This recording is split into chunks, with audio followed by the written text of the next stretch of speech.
இனிய பொங்கல் நல்வாழ்த்துக்கள்ங்க எல்லாருக்கும். இன்னைக்கு நம்ம சக்கரை பொங்கல் தாங்க செய்ய போகிறோம். எப்படி செய்யலாம்னு பார்க்கலாம் வாங்க. 3/4 கிளாஸ் பச்சை அரிசி எடுத்துக்கோங்க.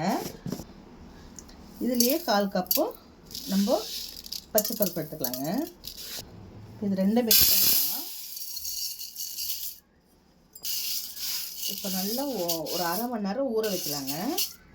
கிளாஸ் பால் எடுத்துக்கோங்க. நான் குக்கரில் தாங்க செய்ய போகிறேன். அரை கிளாஸ் பால் ஊற்றிக்கலாம். இப்போ தண்ணி ஊற்றிக்கலாங்க. இப்போ நல்லா இது கொதிக்கிட்டோங்க. இப்போ நல்லா கொதிக்குது பாருங்கள். கொதிச்சு மேலே வந்துச்சுங்க. இப்போ அரிசி போட்டுக்கலாம். அரை மணி நேரம் நல்லா ஊறி இருக்குது அரிசி பாருங்கள்.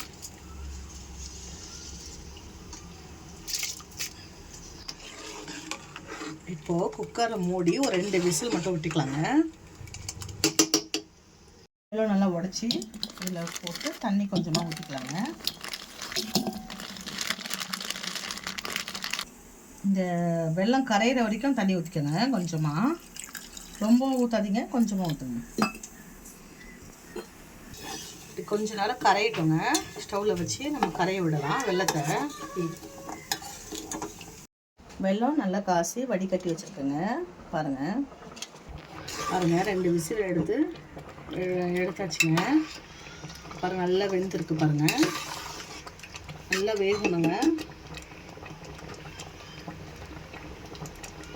பாருங்கள் நல்லா வெந்துடுச்சு. நம்ம நல்லா வெல்லத்தை சேர்த்துக்கலாங்க.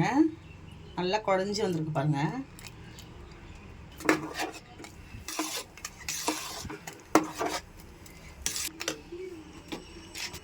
ஒரு சிட்டுக்கு உப்பு மட்டும் போட்டுக்கோங்க. ஏலக்காய் பொடி கொஞ்சம் போட்டுக்கலாங்க. ஒரு பேன் வச்சு நெய் ஊற்றிக்கலாங்க. இப்போ திராட்சை போட்டுக்கலாங்க. இப்போ தேங்காவும் முந்திரி போட்டுக்கலாங்க. நல்லா பொன்னிறமாக வறுத்துக்கலாம். இப்போ ஊற்றிக்கலாங்க.